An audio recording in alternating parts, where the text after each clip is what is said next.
A'udzubillahi Bismillahirrahmanirrahim. Assalamualaikum warahmatullahi wabarakatuh.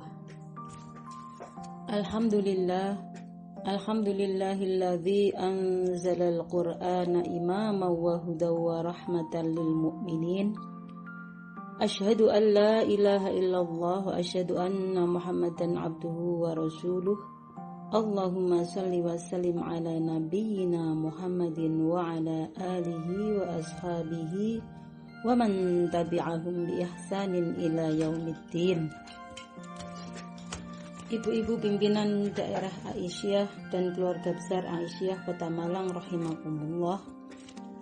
Alhamdulillah bi ni'matil iman wal islam wa bi ni'matis shihah wal afiyah wa bi ni'matil aqidah wal ukhuwah wa bi ni'matil jamaah aisyah, sehingga kita dipertemukan lagi dengan Ramadan 1441 Hijriah dalam keadaan sehat wal afiat. Semoga kita bisa mendapatkan pahala-pahala yang dijanjikan Allah Subhanahu wa taala, dan kita bisa banyak memanfaatkan kondisi lockdown ini dengan makin banyak bertakarub ilallah dan makin banyak bertaubat kepada Allah, makin banyak berinteraksi dengan Al-Quran. Mudah-mudahan Allah memberi yang terbaik untuk kita. Materi pagi ini adalah hidup bahagia bersama Al-Quran. Semoga bermanfaat.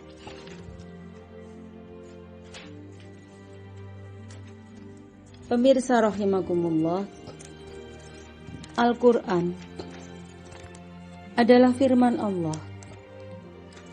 Keutamaannya di atas segala perkataan seperti keutamaan Allah Subhanahu wa ta'ala atas seluruh makhluknya.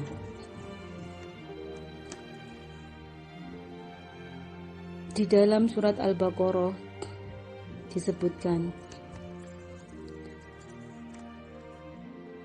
"Dzalikal kitabu la raiba fihi hudal lil muttaqin," yaitu kitab Al-Quran yang tidak ada keraguan padanya, petunjuk bagi orang-orang yang bertakwa. Al-Quran mutlak kebenarannya dan terjamin keasliannya. Di dalam surat Az-Zumar ayat 23, Allah berfirman, Allahu nazzala ahsanal hadithi kitaban mutasyabihan mathaniya. Allah telah menurunkan perkataan yang paling baik, yaitu Al-Quran, yang ayat-ayatnya diulang-ulang agar innahu laqur'anun karim. Sungguh Al-Quran itu bacaan yang sangat mulia. Allah firmankan di dalam surat Al-Baqarah ayat 185, Syahrul Ramadan alladzi unzila fihi al-Qur'an hudan linnas wa bayyinatin minal huda wal furqan. Bulan Ramadan adalah bulan yang di dalamnya diturunkan Al-Quran sebagai petunjuk bagi manusia dan penjelasan mengenai petunjuk itu dan pembeda antara yang hak dan yang batil. Bahkan sekelompok jin yang mendengarkan Al-Quran begitu takjubnya, sebagaimana di surat Al-Jin, Inna sami'na Qur'anan ajaba. Kita ingat seorang petinju legendaris, Muhammad Ali, begitu yakin dengan adanya neraka yang diinformasikan Allah di dalam Al-Quran. Beliau kemana-mana membawa korek api dan siap membakar tangannya jika akan melakukan maksiat atau dosa. Karena beliau membayangkan betapa neraka yang sesungguhnya kelak panasnya. Bagaimana dengan kita, pemirsa sekalian?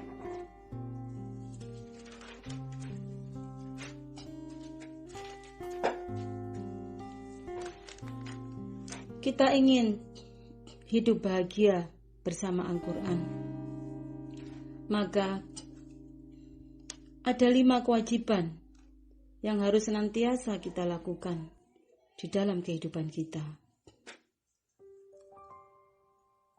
Yang pertama adalah membacanya dengan baik dan rajin membaca.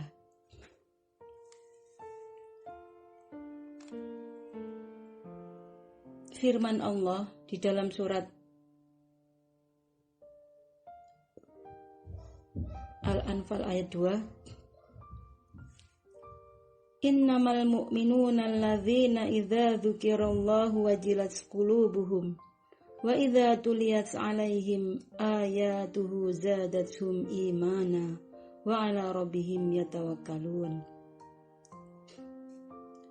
Sesungguhnya orang-orang mukmin adalah orang-orang yang apabila disebut nama Allah, gemetarlah hati mereka. Dan apabila dibacakan ayat-ayatnya, bertambahlah iman mereka. Dan hanya kepada Allah lah mereka bertawakal. Kita bersyukur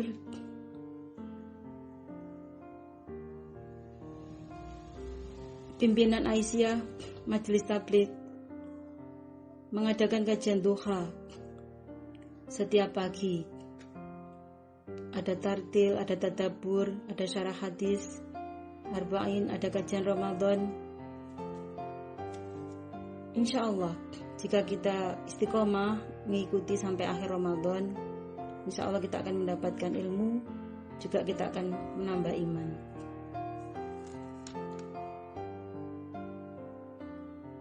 Pemirsa yang dirahmati Allah, hadis Nabi SAW, As-siyamu wal Qur'anu yashfa'ani lil 'abdi yaumal qiyamah.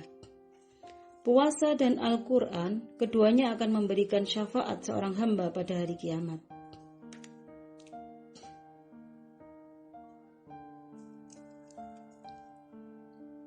Jadi, kita tidak akan pernah ragu dan kita harus yakin dan menguatkan keyakinan kita bahwa kelak Al-Quran akan menjadi syafaat di yaumil qiyamah. Sabda Nabi yang lain, Man qara'a harfan min kitabillah falahu min hasanatin wal hasanatu bi asri amsalihha. Barang siapa membaca satu huruf dari kitabullah, maka baginya satu kebaikan dan akan dibalas dengan 10 kali lipatnya. Apalagi di bulan Ramadan seperti sekarang ini, pastilah Allah akan membalas sampai 700 kali pahala bagi kita yang membaca Al-Quran dan rajin membacanya. Pemirsa rahimakumullah,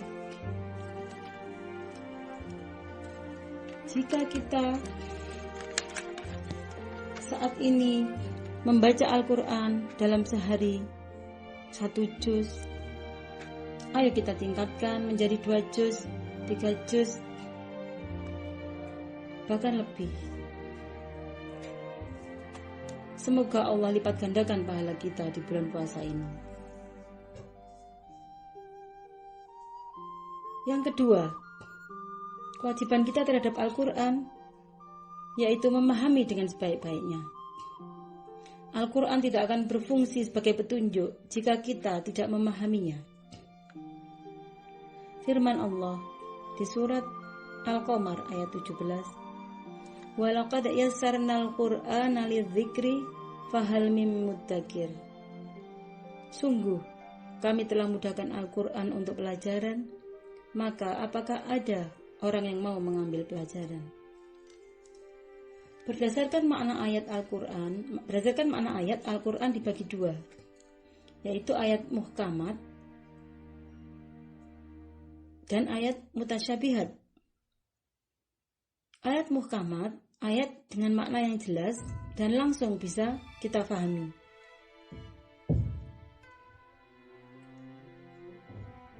Contohnya, jika di dalam Al-Quran sering kita membaca ayat-ayat dengan bunyi ya ayyuhalladzina amanu, dan seterusnya.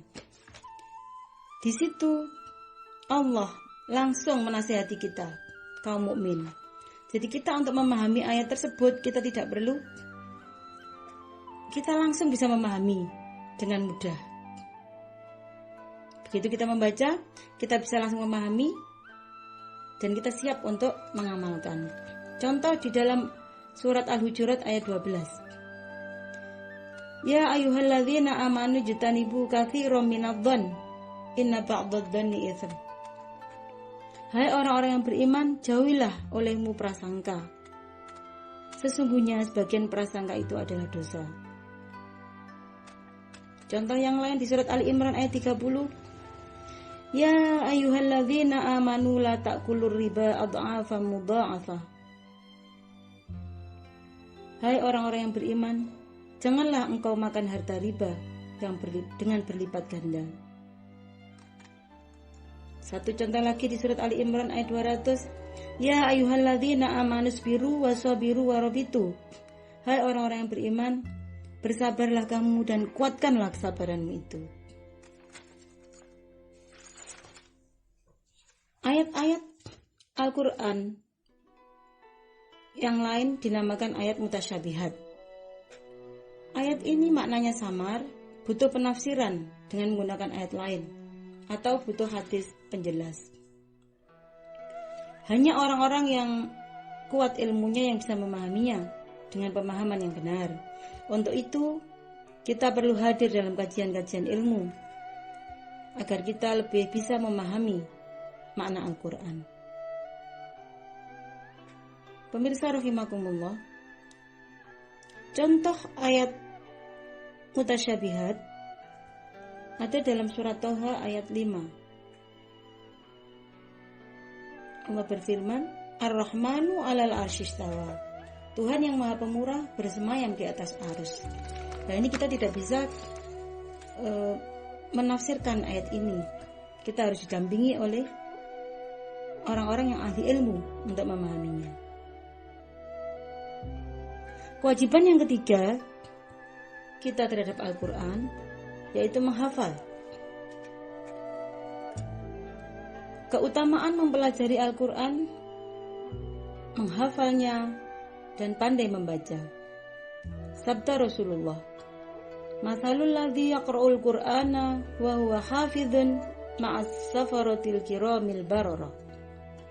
Perumpamaan orang yang membaca Al-Quran sedang ia hafal dengannya bersama para malaikat yang suci dan mulia, diiringi malaikat yang selalu menjaga kita agar selalu baik dan mulia. Nah, ini kita mengusulkan ya pada pimpinan daerah Aisyah Kota Malang agar mendirikan sekolah atau madrasah Al-Quran untuk memfasilitasi ibu-ibu Aisyah agar semangat untuk menghafal. Mudah-mudahan segera terwujud. Amin ya rabbal alamin. Ibu-ibu rahimakumullah, kewajiban kita terhadap Al-Quran yang keempat adalah mengamalkan dalam kehidupan sehari-hari. Ini jihadnya luar biasa. Suatu ketika Aisyah ditanya sahabat tentang akhlak Rasulullah. Beliau menjawab, akhlak beliau adalah Al-Quran. Kita ingat pendiri Muhammadiyah, Kiai Haji Ahmad Dahlan. Suatu ketika beliau mengajarkan santri-santrinya tadabbur dan hafalan Al-Quran surat Al-Ma'un. Beliau terus mengulang-ulang terus menghafal, mentadabburi kepada santrinya sampai suatu ketika santrinya bertanya kepada beliau, Yai, kenapa kok diulang-ulang terus surat ini, Yai? Beliau menjawab, sebelum engkau mengamalkan surat yang kita tadabburi,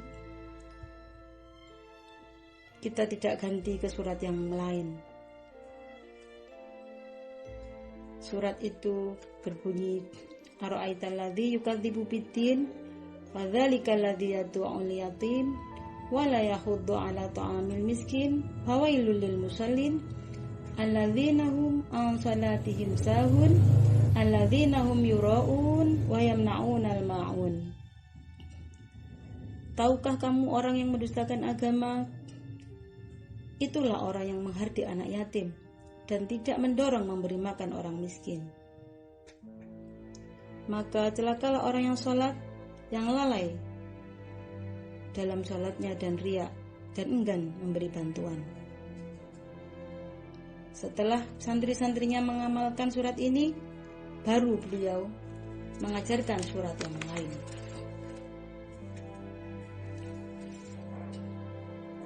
Bagaimana dengan kita, ibu-ibu yang dirahmati Allah?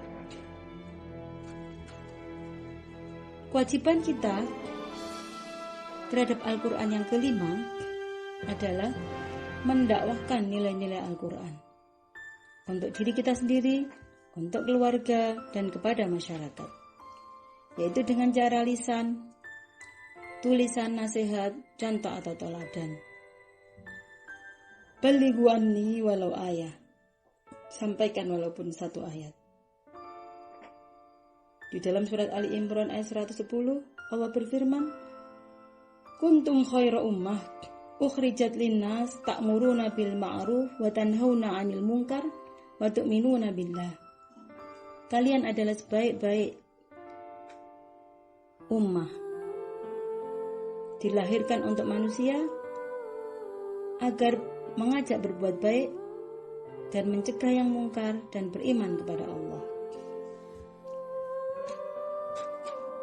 Pemirsa sekalian, sekarang ini ada ustadz yang lagi viral ya. Beliau itu Ustadz Nasrullah. Beliau itu lagi mensyiarkan Al-Quran sebagai obat. Seperti dalam surat Asy-Syura ya, difirmankan Allah, wa nunazzilu minal Qur'ani ma huwa syifaa. Dan kami turunkan Al-Quran sebagai obat. Beliau menggunakan Al-Quran, terapi Al-Quran. Dan alhamdulillah kabarnya beliau membantu pasien COVID-19. 90% sembuh dengan Al-Quran. Ini patut kita syukuri. Dan beliau menggunakan terapi namanya garpu tala.